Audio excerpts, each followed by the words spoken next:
talking about this word. I'm kind of sick of this word, but we're going to talk about it. 2 words. Social equity. What does this mean? How is this going to look? What is going on, okay? So, first of all, once again, I really appreciate you guys coming to talk to the people about this, okay? This is something I think is amazing that New York is doing, that we're facing this head on instead of running from it like every other state. But my first question is for you. What is your vision of what the cannabis economy is going to look like in the next few years? Genuinely, how are people going to transition? What do you envision is going to happen? Hey, first of all, can we just shout out how great it is to stand up here and see a room that is diverse, multi-generational, and reflective of New York. Thank you to the organizers for creating an inclusive space. And thank you for allowing an upstate senator to come all the way down to the city and be heard, because we have a lot of voices upstate. I represent the cities outside of the city of New York. Yes, there are cities outside of the city of New York. I have to remind the chair of that. But, shout out, I see some Rochester folks. I see, hey, what's up, what's up? I see Hunter over there from Serona Labs. So, it's really important that we create an economy for all. So to your point, Jacoby, the question is, how do I see this market transforming? I think that the word is tipping point. We have come a long way from California, from Washington State to Colorado. We have learned from Illinois and Massachusetts. We now have an opportunity, and I'll go one step further. We have a responsibility to make sure that we do create the most successful recreational cannabis market in the United States of America. And we do that by listening to the stakeholders, by the legacy business owners, by the entrepreneurs who want to get involved in this space. We do this by creating regulations that learn from the past and set the standard for the future. We do that by making sure those at the highest levels of our federal government understand that decriminalization is necessary so that we can create a more responsible and inclusive cannabis community for everyone in this country. That's the opportunity and the tipping point that a state like New York, that has over 20 million people, is going to set the stage for the rest of the states in this country. Thank you, thank you. Same question to you, please. Over the next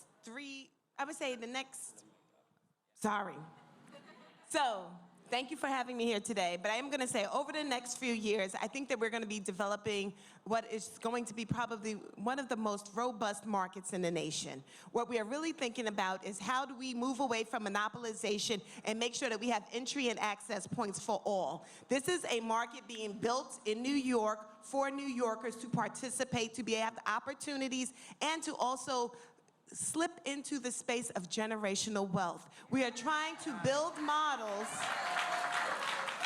That is it. It is. It's about us having models that build capacity.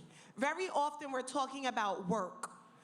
That's real cute that somebody can create work for themselves. What we're talking about are building businesses. We're actually talking about developing an industry and having an industry that supports our people, trains them, creates pathways, and allows them to participate in the way that they choose. And I think that that's really going to be what's most important, that we are creating a system that allows you to structure it the way you want to participate, and that you really have a future in it. So over the next 3 to 5 years, that's the model we want to build, and we want to make sure that we're supporting businesses that will maintain themselves, that will not be flipped over to very large companies so that we're wiping out small and mid-sized firms. We know that that is the backbone of New York City.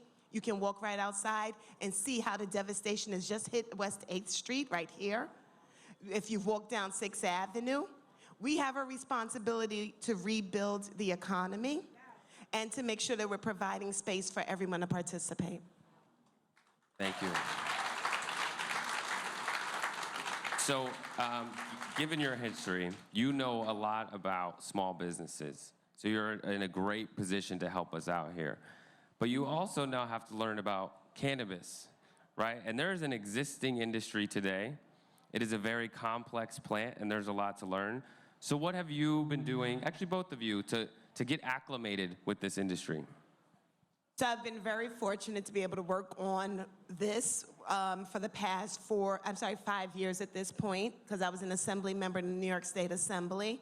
And as Senator Kruger said, we were led by Crystal Peoples-Stokes out of Buffalo, New York, our majority leader in the Assembly. And so I did a lot of learning at that point. And I'm gonna say I continuously read everything. Have to be a generalist of sorts in the Assembly, but reading everything, talking to lots of people. As the member, we hosted our first conference in 2017 on the cannabis plant. A number of people in this room and at this event spoke at that event, and thereafter we supported small groups in the community that were coming together to explore what does it look like for them to raise capital, what does it look like for them to structure businesses, what does it look like for them to learn more about the business. So I very much see myself as a support player in this work to make sure that I'm providing the opportunities and the information as well as the structure for people. But it is always reading the information, making sure that I speak to community, and I've had the opportunity to speak to, I'm gonna say probably close to thousands at this point, who have ideas of how they want to participate. So part of my job is now to understand how they want to participate and what structures I'll be putting in place to make that possible. So I was elected last year. This was my first year in the state Senate. I flipped a seat that was held by a Republican for 20 years. Thank you. I reflect a community. My hometown of Rochester is a majority minority city. Here's what I do know. You are 16 times more likely to be incarcerated for a low-level marijuana drug offense if you are black than if you are white in my hometown. The city of Rochester is the flower city. So I guess it was made possible. When I joined the Senate, I had the opportunity to serve as the co-chair along with Majority Leader Crystal Peoples-Stokes for the Black, Puerto Rican, Hispanic, and Asian caucus to make sure that when we were crafting this legislation, this landmark legislation that Senator Kruger talked about, that it was done with an eye towards social justice. You can't just change the rules. You have to even the playing field. You have to be intentional about doing that. And so my background in urban economics, I was the chief of staff to the mayor of Rochester prior to being elected, has informed me that we have a lot of work to do to make sure that these entrepreneurial opportunities actually come to fruition. It's one thing to have a goal. It's another thing to actually execute and deliver on that promise. And so we, working with our partners at the Office of Cannabis Management, are very much attuned to how do we make this work? How do we get applications in the door? How do we make sure that there's a trust between the existing legacy market and the new entrepreneurs who want to enter the recreational cannabis market? So we're still learning together, but you've got people in the state legislature, you've got people in the state government who are committed to doing the hard work and having an open mind and learning from you on what we need to do to make this a success. Wonderful, appreciate that.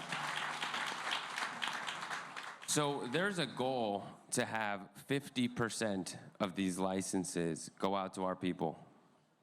That's aggressive. That's a lot. It hasn't been done in any other state. Now, when I say aggressive, it's aggressive because it hasn't been done. I think we should go for more personally. And I want to hold those licenses. I want to get those in 5 years. I want those same numbers. In 10 years, I don't want them flipped. So what are you guys thinking about? How do we, first of all, get such a high number of our people to grab some of these licenses, but then secondly, to retain them?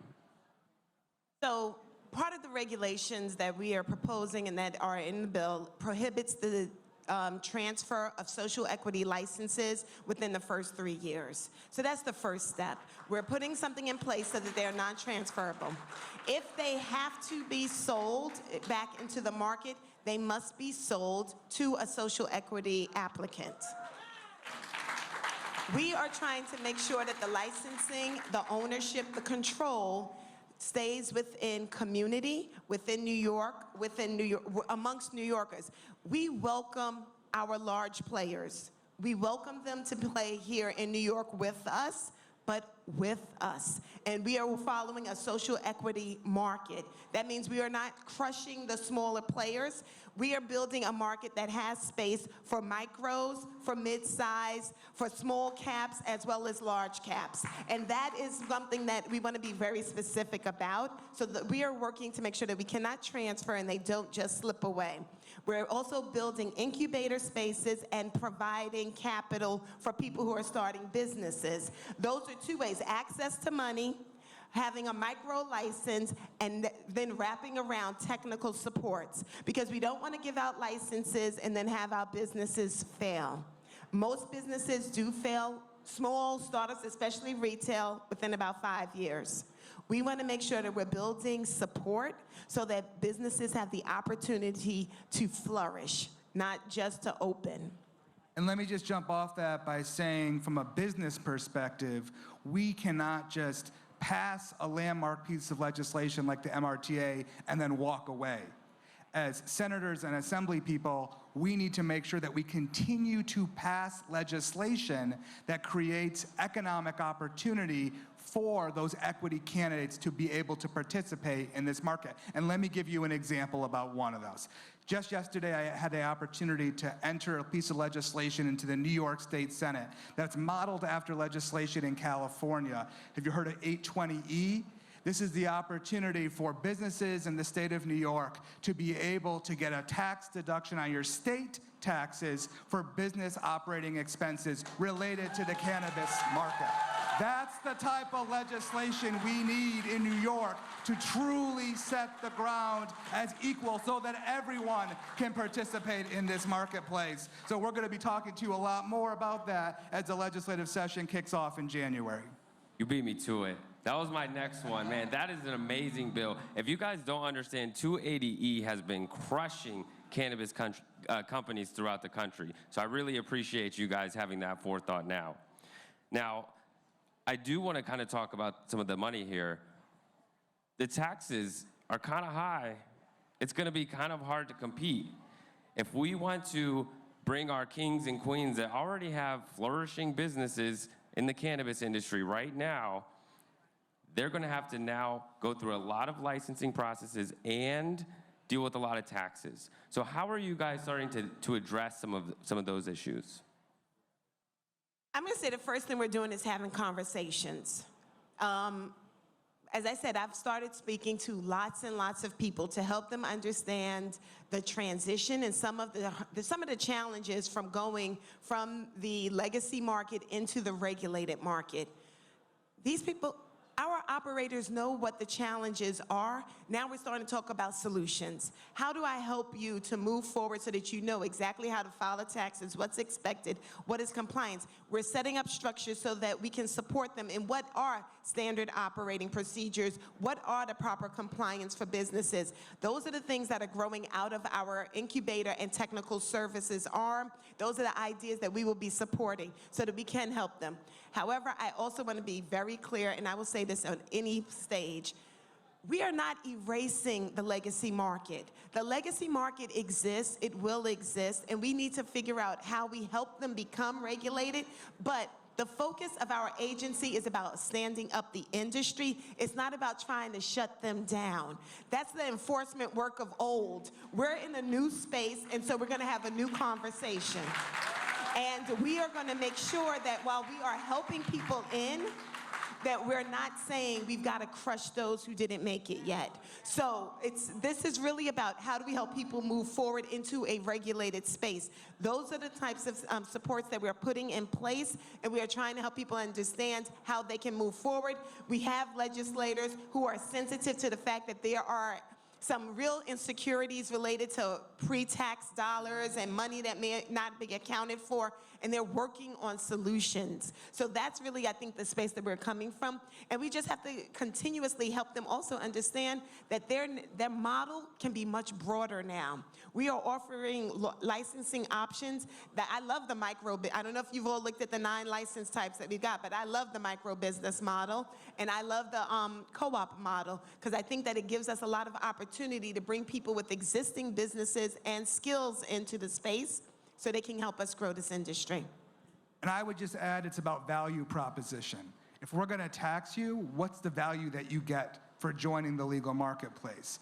And when I was at the meetup last night, I was talking to a couple of folks who are in the delivery business right here in the city, and it was about public safety. It was about safety for them and their drivers, right? So if we can ensure that safety, if we can ensure the fact that people who choose to join the new recreational legal market, then we've added value to them, and we've given value and safety to their employees. So we have to make sure that as we're looking at public policy and regulations, that we're always doing it with a mind to a customer mindset. What are you getting out of it by making the decision to do business with the state of New York? I would also be remiss, because I am a Democrat, that we make a good point about where that tax revenue is going.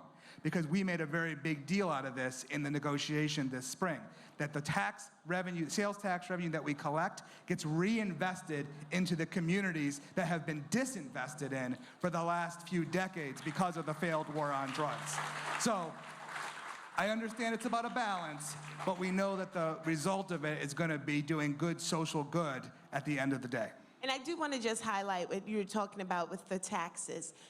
After cost, the cost of running the agency, 40% of the monies that we collect in taxes goes back to education.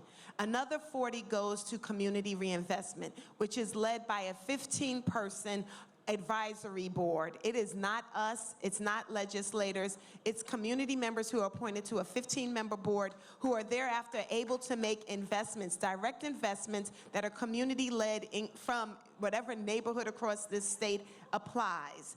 And then we have another 20% that will be dedicated to public education and health. So we're really trying to figure out how do we make these initiatives and reinvestments work, and that's where that's a portion of how we're going to make it work with the tax dollars. And this is why New York is going to get it right and set the stage for the rest of the country, right there.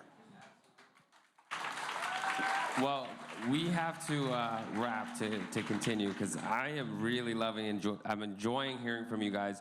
Look, we reached out. We're hoping you would come join. You did not have to come talk to this community, and I'm very, very, very grateful that you guys made the time on a Saturday to come talk to us. So please make some noise for them. We really appreciate you.